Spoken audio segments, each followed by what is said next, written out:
ประเทศไทยให้ความรู้คู่ความสุข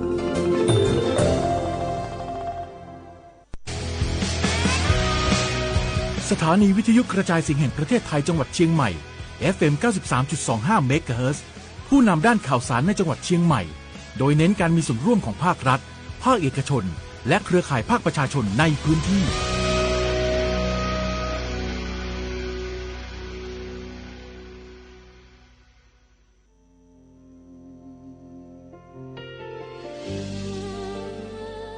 พระเสด็จสู่แดนสวงไทยทั้งปวงน้อมสำนึกในพระมหากรุณาธิคุณตราบนิรันดร์ข้าพระพุทธเจ้าข้าราชการและเจ้าหน้าที่สถานีวิทยุกระจายเสียงแห่งประเทศไทยจังหวัดเชียงใหม่กรมประชาสัมพันธ์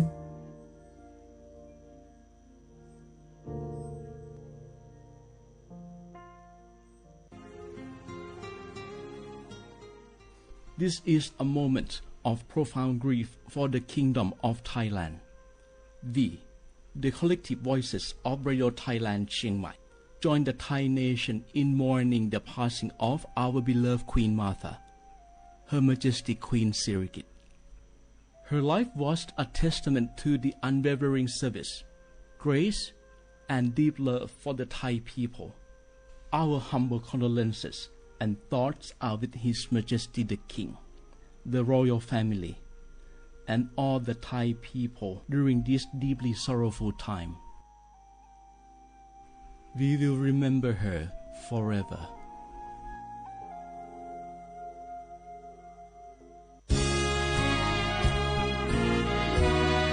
พระบารมีปกเกล้าเพื่อปวงชนชาวไทยจากพระราชกรณียกิจนานับประการที่พระบาทสมเด็จพระเจ้าอยู่หัวและพระบรมวงศานุวงศ์ทรงทุ่มเทพระวรกายทรงงานอย่างไม่เหน็ดเหนื่อยเพื่อประโยชน์สุขของประสบนิกรจากโครงการหลวงสู่การพัฒนาแหล่งน้ำส่งเสริมการศึกษาและด้านสาธารณสุขที่มุ่งเน้นการพึ่งพาตนเองและการพัฒนาอย่างยั่งยืนทุกย่างพระบาทคือการทรงงานทุกพระราชดำริคือพลังแห่งการพัฒนาเพราะประชาชนคือหัวใจของแผ่นดินร่วมเสริมสร้างความรักในสถาบันหลักของชาติโดยสำนักงานประชาสัมพันธ์ที่ 3 กรมประชาสัมพันธ์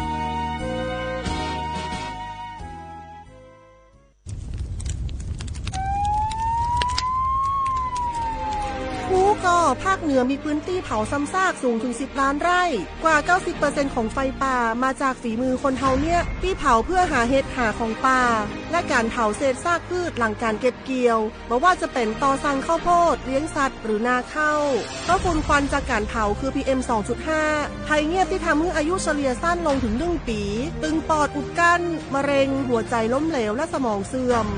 ร่วมใจคนไทยหยุดเผาคืนลมหายใจสะอาดให้ลูกหลานกับโครงการจัดทำนโยบายการเปลี่ยนแปลงการใช้ประโยชน์ที่ดินเพื่อบริหารจัดการ PM 2.5 สนับสนุนโดยวช.สำนักงานการวิจัยแห่งชาติ ขอเชิญร่วมงานสุขสันต์หันษารถไฟรถม้านครลำปางประจำปี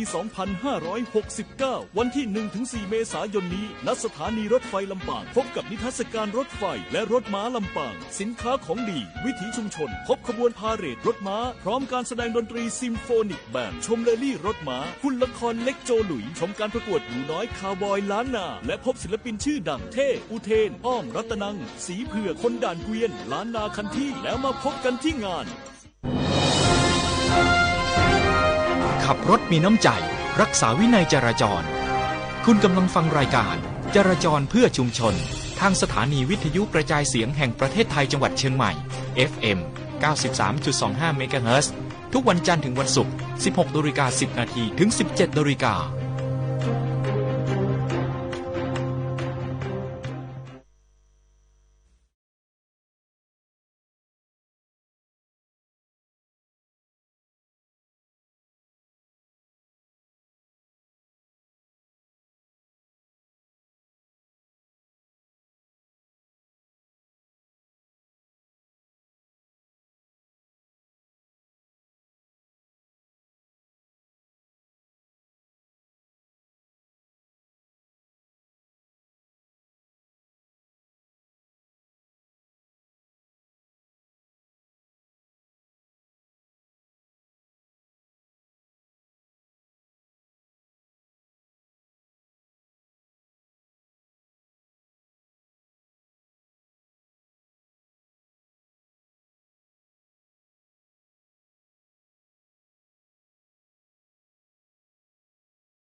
สวัสดีค่ะคุณผู้ฟังค่ะยินดีต้อนรับคุณผู้ฟังทุกท่านนะคะเข้าสู่ในช่วงเวลาของรายการวิทยุจราจรเพื่อชุมชน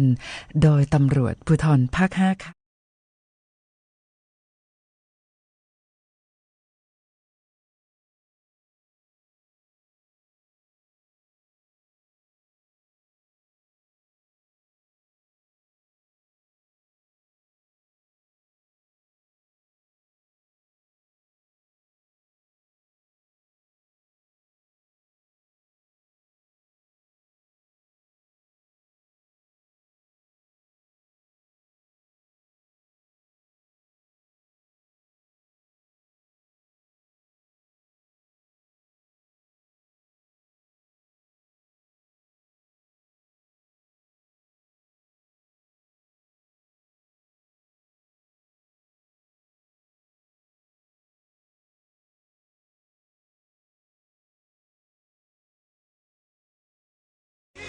คุณผู้ฟังค่ะวันนี้นะคะก็เป็นวันคล้ายวัน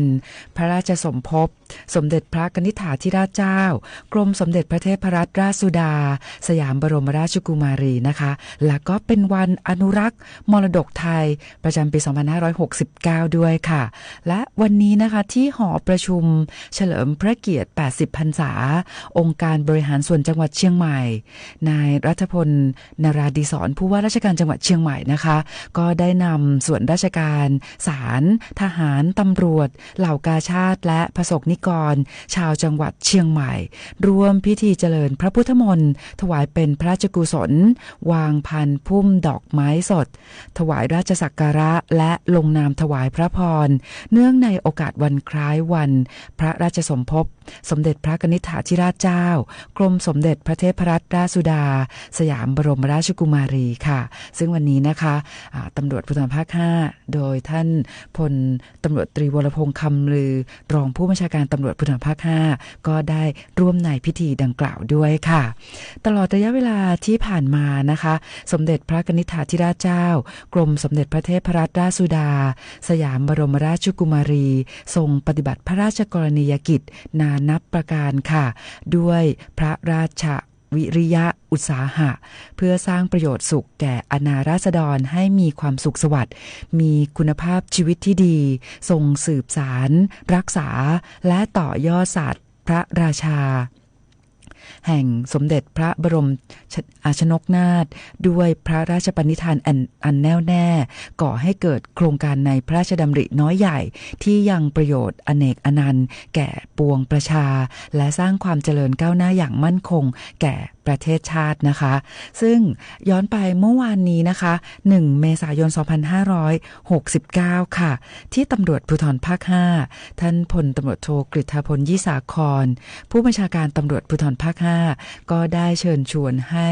ข้าราชการตำรวจในสังกัดตำรวจภูธรภาค 5ส่วนกลางนะคะได้ร่วมใจกันนะคะจัดกิจกรรมจิตอาสาบริจาคโลหิตเพื่อถวายเป็นพระราชกุศลแด่สมเด็จพระกนิษฐาธิราชเจ้ากรมสมเด็จพระเทพรัตนราชสุดาสยามบรมราชกุมารีเนื่องในโอกาสวันคล้ายวันพระราชสมภพ2 เมษายน 2569 นะคะก็มีคณะผู้บังคับบัญชานะคะตลอดจนข้าราชการตำรวจในสังกัดกองบังคับการอำนวยการตำรวจภูธรภาค 5กองบังคับการสืบสวนสอบสวนตำรวจภูธรภาค 5และกองบังคับการกฎหมายและคดีตำรวจภูธรภาค 5เข้าร่วมกิจกรรมนะคะแล้วก็ร่วมใจกันบริจาคโลหิตเพื่อถวายเป็นพระราชกุศลนะคะก็เป็น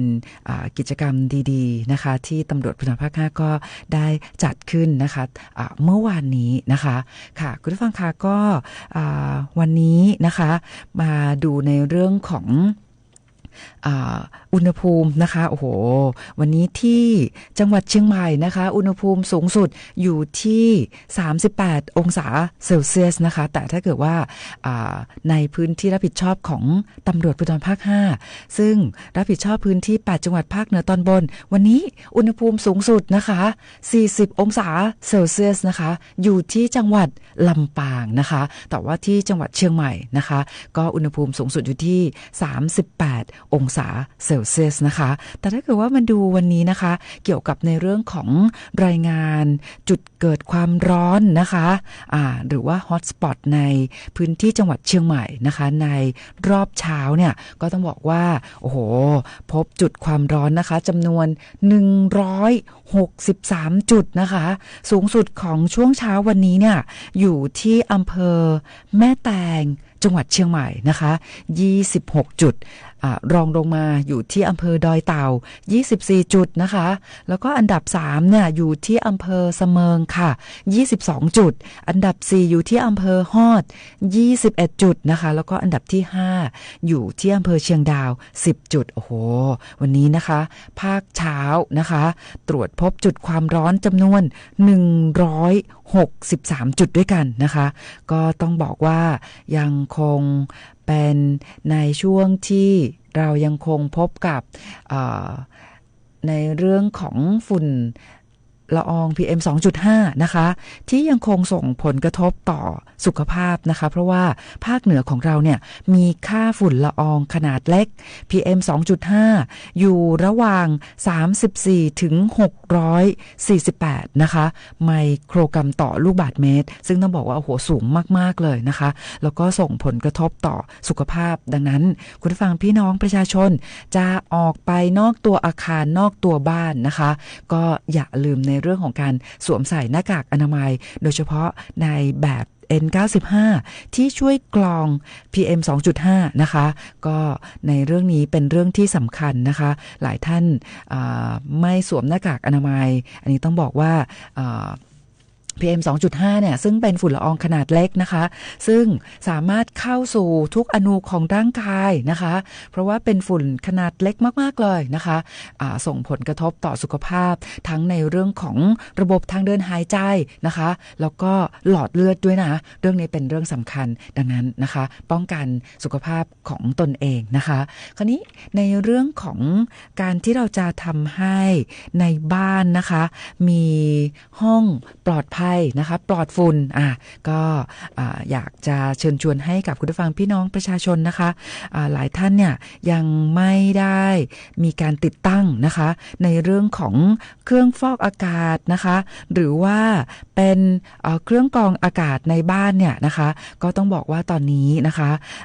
เรามีสถาบันวิจัยวิทยาศาสตร์สุขภาพของมหาวิทยาลัยเชียงใหม่นะคะที่ดำเนินการตามโครงการกองทุนคืนลมหายใจที่ไร้ฝุ่นนะคะดังนั้นคุณผู้ฟังพี่น้องประชาชนเนี่ยนะคะสามารถเป็นเจ้าของกล่องอากาศดีนะคะหรือว่าเป็น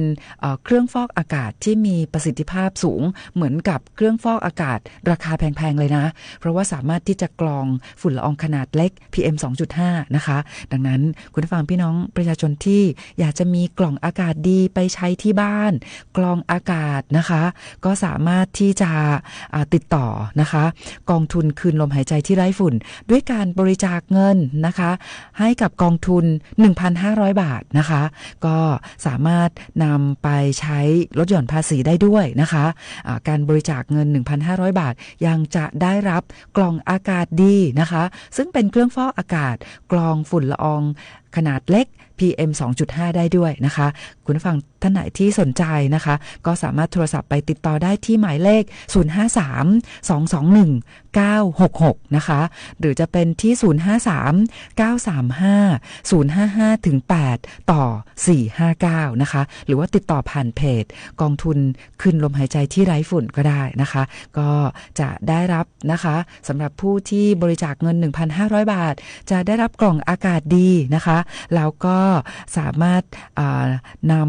กล่องอากาศดีหรือว่าเครื่องฟอกอากาศเนี่ยซึ่งมีประสิทธิภาพสูงมากๆเลยช่วยกรอง PM 2.5 นะคะให้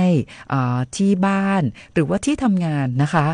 เป็นพื้นที่ที่ปลอดฝุ่นนะคะก็เชิญชวนทุกท่านกันนะคะเดี๋ยววันนี้นะคะเรายังคงมีกิจกรรมดีๆนะคะมาให้คุณผู้ฟังด้วยเดี๋ยวคุณผู้ฟังติดตามรายการนะคะก็จะมีทั้งการแจกของรางวัลในรายการด้วยนะคะแล้วก็มีข้อมูลดีๆมาฝากคุณผู้ฟังรวมไปถึงการรายงานสภาพการจราจรแล้วก็ต้องบอกว่าตั้งแต่เมื่อวานนี้ค่ะ1 เมษายน 2569ในเรื่องของการบังคับใช้กฎหมายสำหรับผู้ที่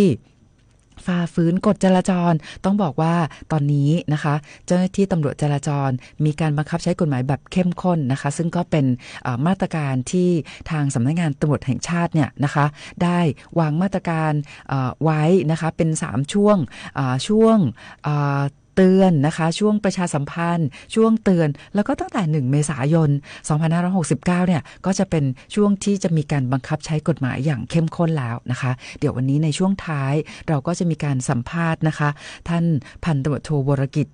พลธนะกันนะคะเกี่ยวกับทั้งในเรื่องของสภาพการจราจรด้วยในเรื่องของการบังคับใช้กฎหมายอย่างเข้มข้นด้วยนะคะเดี๋ยวติดตามรายการกันต่อไปนะคะแต่ว่าตอนนี้ค่ะหลายท่านบอกว่าอากาศร้อนวันนี้เนาะนะคะที่เชียงใหม่อุณหภูมิสูงสุดอยู่ที่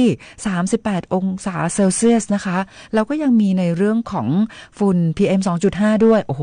นะคะดังนั้นก็มาฟังเพลงเพราะๆคลายความร้อนกันเพิ่มเติมกันดีกว่านะคะมาฟังเพลงนี้กันค่ะ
ค่ะคุณผู้ฟังคะกับเพลงที่ชื่อว่าหนักใจนะคะก็ตอนนี้หลายท่านบอกว่าเนี่ยหนักใจมากๆเลยนะคะกับหลายๆเรื่องนะคะแต่ไม่เป็นไรเนาะนะคะอยากให้ทุกท่านนะคะได้มีพลังนะคะต่อสู้ทุกปัญหาอุปสรรคนะคะแล้วก็อยากให้ทุกท่านนะคะดูแลรักษาสุขภาพในช่วงนี้ด้วยนะคะและในวันนี้ค่ะคุณผู้ฟังค่ะก็อย่างที่ได้นำเรียนให้กับคุณผู้ฟังนะคะว่าเรามีกิจกรรมให้คุณผู้ฟังได้ร่วมสนุกในรายการนะคะก็อยากให้ทุกท่านนะคะมีความสุขด้วยนะคะท่านไหนที่อยากจะได้หนังสือไปอ่านนะคะที่บ้านนะคะเป็นพ็อกเก็ตบุ๊กดีๆนะคะต้องบอกว่าวันนี้เราได้รับการสนับสนุนหนังสือใหม่ดีๆนะคะเป็นพ็อกเก็ตบุ๊กขออภัยค่ะเป็นพ็อกเก็ตบุ๊กดีๆนะคะเอามาแจกให้กับคุณผู้ฟังท่านไหนอยากได้นะคะโทรศัพท์เข้ามาที่053-276-793นะคะแจ้งชื่อที่อยู่เบอร์โทรตั้งแต่ช่วงเวลานี้ได้เลยนะคะก็ท่านฟังท่านไหนที่อยากได้หนังสือไปอ่านที่บ้านนะคะก็ต้องบอกว่านะคะเราได้รับการสนับสนุนหนังสือนะคะจากหอสมุดแห่งชาติราชมังคลาภิเษกเชียงใหม่นะคะดังนั้นหลายท่านบอกว่าเนี่ยนะคะ work from home นะคะเพราะว่าตอนนี้เนี่ยมีในเรื่องของสถานการณ์ฝุ่นควัน PM 2.5 ด้วยแล้วก็สถานการณ์ในเรื่องของราคาน้ำมันที่สูงขึ้นนะคะก็อยู่บ้านนะคะมีหนังสือมอบให้กับคุณผู้ฟังด้วยท่านไหนอยากได้โทรศัพท์เข้ามาแจ้งชื่อที่อยู่เบอร์โทร053-276-793นะคะก็ทางรายการก็จะจัดส่งนะคะหนังสือส่งตรงถึงบ้านให้กับคุณผู้ฟังค่ะแล้วก็ต้องขอบคุณนะคะหอสมุดแห่งชาติราชมังคลาภิเษกนะคะเชียงใหม่นะคะมาณโอกาสนี้ด้วยค่ะคุณผู้ฟังค่ะวันนี้2เมษายน2569นะคะก็วันนี้ท่านพลตำรวจโทกฤษฎาพลยี่สาครท่านผู้บัญชาการตำรวจภูธรภาค5นะคะก็ได้เดินทางไปเป็นประธานนะคะในพิธีประดับยศและมอบประกาศนียบัตรให้กับผู้สำเร็จการฝึกอบรมนะคะในหลักสูตรนะคะข้าราชการตำรวจชั้นประทวนยศดาบตำรวจที่มีอายุ53ปีขึ้นไปเพื่อเลื่อนตำแหน่งและเลื่อนยศแบบเลื่อนไหลเป็นชั้นสัญญาบัตรนะคะถึงยศร้อยตำรวจเอกนะคะเราก็เรียกหลักสูตรนี้สั้นๆว่าหลักสูตรกดตนะคะซึ่งก็เป็นรุ่นที่15ประจำปีงบประมาณ2569นะคะซึ่งพิธีดังกล่าวเนี่ยก็จัดขึ้นนะคะที่ห้องประชุมแสงสิงแก้วศูนย์ฝึกอบรมตำรวจภูธรภาค5อำเภอห้างฉัตรจังหวัดลำปางนะคะแล้วก็ต้องขอแสดงความยินดีนะคะกับข้าราชการตำรวจนะคะที่สำเร็จการฝึกอบรมหลักสูตรกดตนะคะรุ่นที่15นะคะซึ่งมีจำนวนทั้งสิ้น511นายด้วยกันนะคะก็แยกเป็นข้าราชการตำรวจในสังกัดตำรวจภูธรภาค5นะคะ468นายนะคะในสังกัดกองบัญชาการตำรวจสอบสวนกลาง13นายกองบัญชาการตำรวจปราบปรามยาเสพติด6นายนะคะแล้วก็จากสำนักงานตำรวจตรวจคนเข้าเมือง20นายแล้วก็กองบัญชาการตำรวจท่องเที่ยวอีก4นายนะคะรวมทั้งสิ้น511นายด้วยกันก็ต้องขอแสดงความยินดีกับทุกท่านด้วยนะคะค่ะคุณผู้ฟังท่านไหนที่อยากได้หนังสือพ็อกเก็ตบุ๊กดีๆนะคะเป็นหนังสือใหม่นะคะซึ่งได้รับการสนับสนุนนะคะจากหอสมุดแห่งชาติรัชมังคลาภิเษกเชียงใหม่นะคะก็สามารถโทรศัพท์เข้ามาได้นะคะที่053-276-793นะคะก็โทรศัพท์เข้ามาได้นะคะจนถึงเวลา 16:40 น.เพราะว่าหลังจากนั้นเนี่ยเดี๋ยวเราก็จะต่อสายสัมภาษณ์ท่านพันตำรวจโทวรกิจพลธนากันนะคะแต่ว่าตอนนี้ค่ะทักทายคุณผู้ฟังนะคะที่ให้เกียรติทักทายเราเข้ามาผ่านเพจสวท.เชียงใหม่ PRD นะคะท่านแรกเลยก็มีคุณพัชราพรนะคะคุณพัชราพรก็บอกว่ารักษาสุขภาพกันนะคะแล้วก็มีคุณฤทธิ์จากสันกำแพงด้วยคุณสิริพันธ์นะคะ บอกว่าวันนี้ที่ดอยสะเก็ดเนี่ยอากาศดีขึ้นมากค่ะแล้วก็คุณสิรินันท์นะคะบอกว่าที่แม่ทาลำพูนเนี่ยฝุ่นควันเยอะเลยนะคะต้อนรับคุณสุรินทร์จากนครศรีธรรมราชด้วยคุณสามารถนะคะคุณสามารถบอกว่าไม่ได้ฟังรายการมานานนะคะคิดถึงนะคะยินดีต้อนรับนะคะคุณพี่ดวงรัตน์ค่ะคุณพี่ดวงรัตน์บอกว่าที่แม่โจ้วันนี้เนี่ยร้อนมากเลยคุณวารินก็ให้ทุกท่านนะคะรักษาสุขภาพกันด้วยคุณสุทัศน์บอกว่าฝุ่นควันที่สันปะตองเนี่ยไม่ลดลงเลยนะคะแล้วก็ต้อนรับคุณสิริพรด้วยนะคะก็ขอบคุณคุณผู้ฟังทุกท่านเลยนะคะที่ให้เกียรติทักทายเราเข้ามาผ่านเพจสวทเชียงใหม่ PRD ค่ะเอาละค่ะตอนนี้นะคะเดี๋ยวเรายังคงรับสายจากคุณผู้ฟังอย่างต่อเนื่องนะสำหรับคุณผู้ฟังที่อยากได้หนังสือดีๆไปอ่านที่บ้านนะคะก็คุณผู้ฟังสามารถโทรศัพท์เข้ามาที่053-276-793นะคะเราก็จะรับสายกันต่อเนื่องไปจนถึงเวลา 16:40 นาทีนะคะแล้วก็ตอนนี้ก็ยังคงมีบทเพลงมาให้คุณผู้ฟังได้รับฟังกันด้วยค่ะมาต่อกันอีกหนึ่งเพลงกันเลยค่ะ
คุณผู้ฟังคะกับเพลงที่ชื่อว่าแสงสุดท้ายนะคะก็เป็นเพลงที่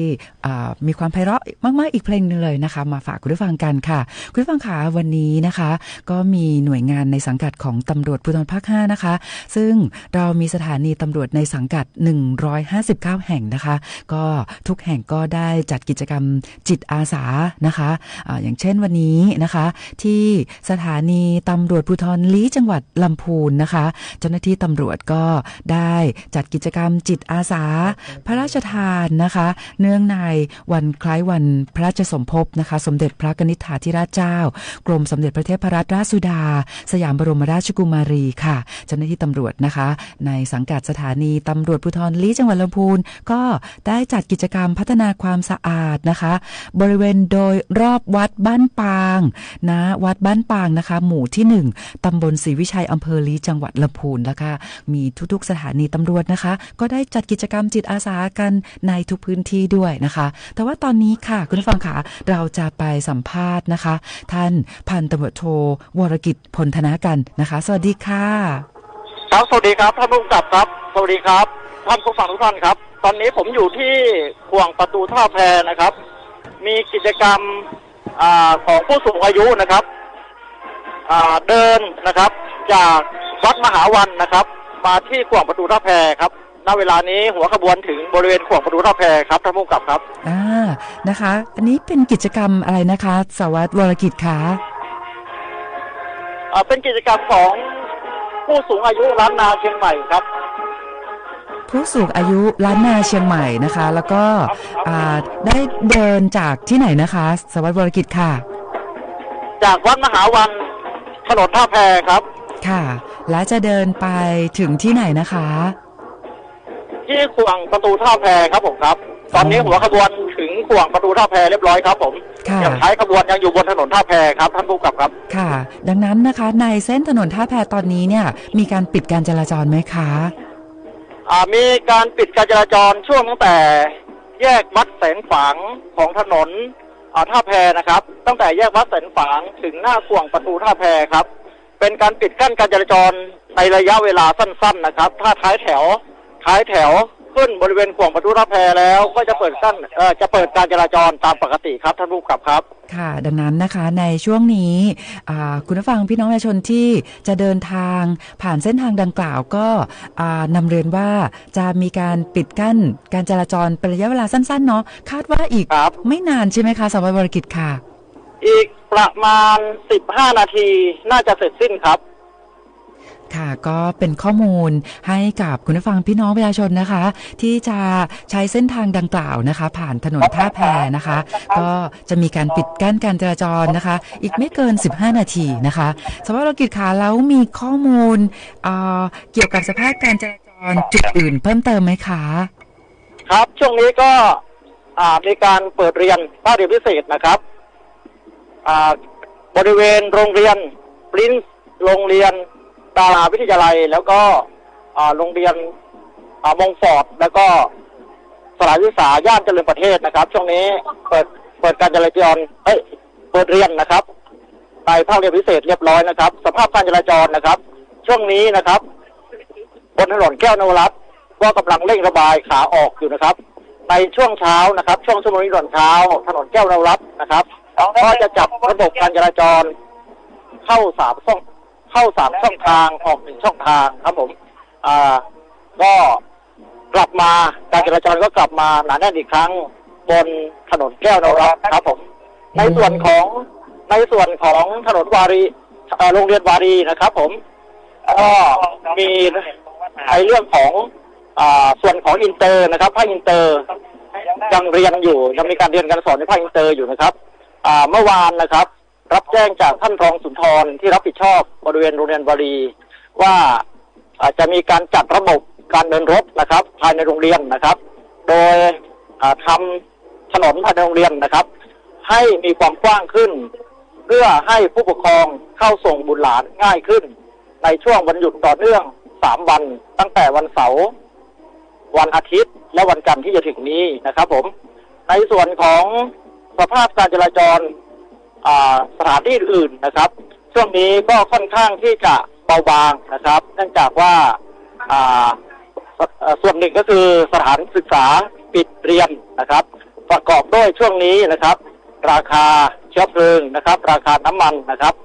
ค่อนข้างที่จะแพงนะครับทำให้ผู้ใช้รถใช้ถนนนะครับเปลี่ยนจากรถยนต์มาเป็นจักรยานยนต์นะครับทำให้ปริมาณรถบนพื้นผิวการจราจรนะครับมีไม่มากเท่าที่ควรนะครับผมในส่วนของกลุ่มงานจราจรในช่วงนี้นะครับก็อยู่ในขั้นตอนการเตรียมงานสงกรานต์นะครับซึ่งอีก2 สัปดาห์ก็จะถึงนะครับฤดูกาลความสุขของพี่น้องชาวล้านนานะครับคืองานช่วงเทศกาลสงกรานต์นะครับผมส่วนของกลุ่มงานจราจรก็จะเตรียมนะครับอุปกรณ์ต่างๆนะครับเป็นต้นว่า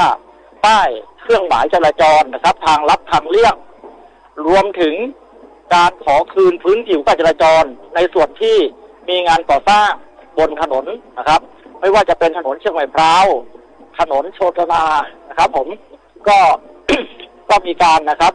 ประสานกับผู้รับจ้างผู้รับเหมาในการขอคืนพื้นผิวการจราจรนะครับรวมถึงการตรวจเช็คนะครับวัสดุอุปกรณ์เตรียมกำลังพลนะครับในช่วงที่เทศกาลสงกรานต์นี้นะครับเป็นต้นว่าอุปกรณ์ในการตั้งจุดตรวจนะครับการกวดขันวินัยจราจรนะครับในการแจ้งให้ข้าราชการจราจรทุกท่านนะครับงดการลานะครับงดหยุดนะครับในช่วงเทศกาลสงกรานต์นี้นะครับผมทุกท่านนะครับก็จะต้องออกมาอำนวยความสะดวกการจราจรนะครับอำนวยความสะดวกแก่ขบวนต่างๆนะครับเริ่มตั้งแต่ช่วง7 วันอันตรายเลยนะครับคือเริ่มตั้งแต่วันที่10นะครับวันที่10ถึงวันที่16เป็นช่วงวัน7 วันอันตรายนะครับและก่อนหน้าคือตั้งแต่วันพรุ่งนี้นะครับวันพรุ่งนี้คือวันที่3ถึงวันที่9ก็จะเริ่มดำเนินการกวดขันวินัยการจราจรนะครับวินัยจราจรนะครับแล้วก็หลังจากนั้นหลังจากสงกรานต์นะครับช่วงตั้งแต่วันที่17ถึง23นะครับก็จะเป็นอีกช่วงหนึ่งของการคุมเข้มวินัยจราจรนะครับก็ขออนุญาตแจ้งข่าวถึงพี่น้องประชาชนนะครับผู้ใช้รถใช้ถนนทุกท่านนะครับโปรดปฏิบัติตามกฎจราจรเครื่องหมายจราจรแล้วก็ปรับปรุงนะครับยานพาหนะของท่านให้เรียบร้อยนะครับถูกต้องตามพรบรถยนต์นะครับในเรื่องของตัวรถของท่านนะครับก็ดำเนินการให้เรียบร้อยถูกต้องตามกฎหมายนะครับเพื่อป้องกันนะครับไม่ให้ถูกออกหนังสือคำสั่งหรือว่าถูกจับในช่วงเทศกาลสงกรานต์นี้รวมถึงการวางแผนในเรื่องของการเดินทางนะครับการเตรียมตัวในการเดินทางนะครับตรวจเช็คสภาพรถตรวจเช็คสภาพคนให้เรียบร้อยในการเดินทางนะครับผมท่านผู้กำกับครับในขณะนี้นะครับท้ายขบวนนะครับขบวนรณรงค์ของผู้สูงอายุนะครับท้ายขบวนถึงปากประตูท่าแพเรียบร้อยครับท่านผู้กำกับครับโอ้โหนะคะก็นั่นมันก็หมายความว่าการปิดกั้นการจราจรเนี่ยก็จะสิ้นสุดลงแล้วก็ผู้ใช้รถใช้ถนนเนี่ยก็สามารถจะผ่านได้แล้วใช่ไหมคะบนถนนท่าแพค่ะตอนนี้ครับผมเรียบร้อยครับตอนนี้ครับเปิดการจราจรตามปกติแล้วครับผมโอ้โหนะคะก็เป็นแบบเรียลไทม์เลยนะคะค่ะดังนั้นคุณผู้ฟังพี่น้องประชาชนนะคะที่จะเดินทางผ่านเส้นทางถนนท่าแพตอนนี้นะคะก็อย่างที่ท่านพันตำรวจโทวรกิจพลธนะนะคะซึ่งอำนวยความสะดวกด้านการจราจรอยู่ที่บริเวณดังกล่าวก็แจ้งเป็นแบบเรียลไทม์ตอนนี้เลยว่าตอนนี้นะคะก็เปิดการจราจรเรียบร้อยแล้วนะคะค่ะสวัสดิ์วรกิจมีข้อมูลอะไรเพิ่มเติมแจ้งให้กับคุณผู้ฟังเพิ่มเติมไหมคะเชิญได้เลยค่ะก็ขออนุญาตนำเรียนเพิ่มเติมนะครับในเรื่องของการดูแลยานพาหนะในช่วงนี้นะครับเนื่องจากว่าอาจจะมีพายุฤดูร้อนนะครับอาจจะมีฝนตกลงมาเนื่องจากว่าช่วงนี้อากาศร้อนเกินนะครับผมหลังจากนี้อาจจะมีฝนตกลงมาอาจจะมีพายุฤดูร้อนเข้ามานะครับการดูแลในเรื่องของที่ปัดน้ำฝนของรถดูแลสภาพล้อของรถยางรถนะครับเพื่อไม่ให้เกิดอุบัติเหตุหรือว่าเกิดข้อขัดข้องในช่วงที่มีฝนตกครับแล้วก็อีกอย่างหนึ่งที่จะนำเรียนก็คือในเรื่องของการหลบฝนนะครับการหลบฝนในช่วงที่มีฝนตกพายุลมแรงนะครับ ที่ผ่านมานะครับหลายปีก่อนเราเคยมีบทเรียนนะครับบริเวณใต้ทางลอดสันเด็กนะครับในการหลบฝนนะครับหลบพายุนะครับแล้วก็เกิดอุบัติเหตุได้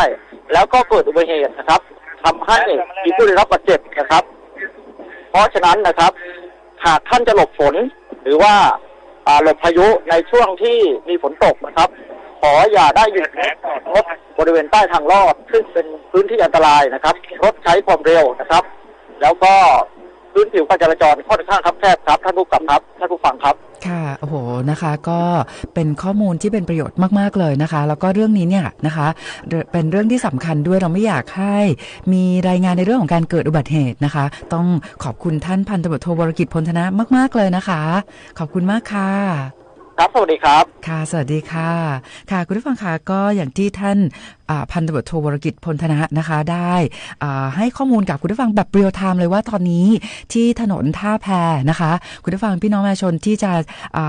ใช้ถนนเส้นดังกล่าวตอนนี้เนี่ยนะคะก่อนหน้านี้มีการปิดกั้นการจราจรระยะเวลาสั้นๆแต่ว่าตอนนี้เปิดการจราจรเรียบร้อยแล้วนะคะก็เป็นข้อมูลแบบเรียลไทม์ด้วยแล้วก็อย่างที่ท่านสารวัตรวรกิจนะคะได้ห่วงใยคุณผู้ฟังพี่น้องประชาชนกรณีที่เราขับรถแล้วก็มีในเรื่องของฝนตกนะคะอาจจะเป็นในเรื่องของพายุฤดูร้อนเนาะแต่ต้องบอกว่าการจอดรถนะคะหลบฝนใต้ทางลอดเนี่ยนะคะอันนี้ต้องขอความร่วมมือเลยเพราะว่ามีโอกาสที่จะเกิดอุบัติเหตุแล้วก็เป็นอุบัติเหตุรุนแรงด้วยนะคะก็เน้นย้ำในเรื่องนี้ด้วยค่ะคุณผู้ฟังคะตอนนี้นะคะเริ่มตั้งแต่เมื่อวานนี้ละ1เมษายน2569นะคะซึ่งก็เป็นไปตามนโยบายของสำนักงานตำรวจแห่งชาติที่จะเริ่มมีการบังคับใช้กฎหมายจราจรอย่างเข้มข้นนะคะเริ่มมาตั้งแต่เมื่อวานนี้แล้วดังนั้นนะคะก็ต้องนำเรียนให้กับคุณผู้ฟังพี่น้องประชาชนว่าผู้ที่ทำผิดกฎจราจรในช่วงนี้นะต้องบอกเลยว่าจะต้องถูกบังคับใช้กฎหมายอย่างเข้มข้นนะคะอย่างเช่นนะคะผู้ที่ขับรถเร็วเกินกว่าที่กฎหมายกำหนดต้องบอกเลยนะคะอย่างเช่นในวันนี้นะคะที่ถนนสมโพธิเชียงใหม่700ปีต้องบอกเลยว่าผู้ที่ขับรถเร็วเกินกว่าที่กฎหมายกำหนดนะคะเจ้าหน้าที่ตำรวจจราจรเนี่ยนะคะก็จะมีการตรวจวัดความเร็วนะคะดังนั้นคุณผู้ฟังพี่น้องประชาชนที่ขับรถเร็วเกินกว่าที่กฎหมายกำหนดนะคะซึ่งเวลาที่เขามีการติดตั้งป้ายนะคะกำหนดนะคะในเรื่องของอัตราความเร็วเนี่ยนะคะก็จะมีการติดตั้งป้ายเนาะที่ริมถนนนะคะบอกว่าตรวจจับความเร็วนะคะ90กิโลเมตรต่อชั่วโมงนะคะสปีดลิมิตจำกัดความเร็วก็ต้องนำเรียนให้กับคุณผู้ฟังพี่น้องประชาชนว่าจะต้องปฏิบัติตามด้วยนะคะเพราะมิฉะนั้นแล้วเนี่ยจะมีเจ้าหน้าที่ตำรวจจราจรนะคะใช้อุปกรณ์ในเรื่องของการตรวจจับความเร็วจริงๆนะคะแล้วถ้าหากว่าคุณผู้ฟังพี่น้องประชาชนเนี่ยขับรถเร็วเกินกว่าที่กฎหมายกำหนดนะคะก็จะได้รับใบสั่งส่งตรงถึงบ้านด้วยนะคะอย่างเช่นวันนี้เนี่ยทางเจ้าหน้าที่ตำรวจจราจรก็มีการติดตั้งนะคะจุดตรวจวัดความเร็วนะคะซึ่งเป็นการติดตั้งกล้องเนาะนะคะแล้วก็พบว่ามีผู้ที่ขับรถเร็วเกินกว่าที่กฎหมายกำหนดนะคะบริเวณถนนสมโพธิเชียงใหม่700ปีนะคะก็ท่านก็จะได้รับใบสั่งส่งตรงถึงบ้านด้วยนะคะดังนั้นนะคะต้องเน้นย้ำในเรื่องนี้ด้วยไม่เพียงแต่ในเรื่องของความเร็วเท่านั้นนะคะ10ข้อหาหลักในช่วงนี้นะคะต้องบอกเลยว่าผู้ที่ไม่ปฏิบัติตามกฎหมายจราจรนะคะท่านจะได้รับใบสั่งส่งตรงถึงบ้านด้วยแล้วก็มีอีกกรณีนึงนะคะอย่างเช่นผู้ที่ขับขี่รถจักรยานยนต์นะคะตอนนี้อย่างที่ท่านสารวัตรวรกิจบอกว่าเนี่ยเรามีสถานการณ์ในเรื่องของราคาน้ำมันที่สูงขึ้นเนาะพี่น้องประชาชนหลายท่านนะคะก็ได้ปรับเปลี่ยนพฤติกรรมในเรื่องของการขับขี่จากขับรถยนต์เนี่ยมาขับขี่รถจักรยานยนต์มากขึ้นนะคะแต่ถ้าหากว่าเราไม่สวมหมวกนิรภัยนะคะทั้งตัวผู้ขับขี่แล้วก็คนซ้อนเนี่ยก็ต้องบอกว่าจะเป็น1ใน10ข้อหาหลักนะในเรื่องของการไม่สวมหมวกนิรภัยแล้วก็ช่วงนี้เนี่ยเป็นการบังคับใช้กฎหมายอย่างเข้มข้นด้วยนะคะเราไม่อยากให้คุณผู้ฟังพี่น้องประชาชนนะคะจะต้องได้รับใบสั่งจากเจ้าพนักงานจราจรเราก็ต้องไปเสียค่าปรับเนาะนะคะตอนนี้ก็อย่างที่ทราบว่าเรามีทั้งสถานการณ์ฝุ่นควัน PM 2.5 นะคะสถานการณ์ราคาน้ำมันที่สูงขึ้นมากด้วยนะคะแล้วก็ไม่อยากให้คุณผู้ฟังพี่น้อง องประชาชนเนี่ยนะคะถ้าหากว่าเราไปประสบในเรื่องของอุบัติเหตุที่เป็นสิ่งที่ไม่คาดคิดแล้วไม่สวม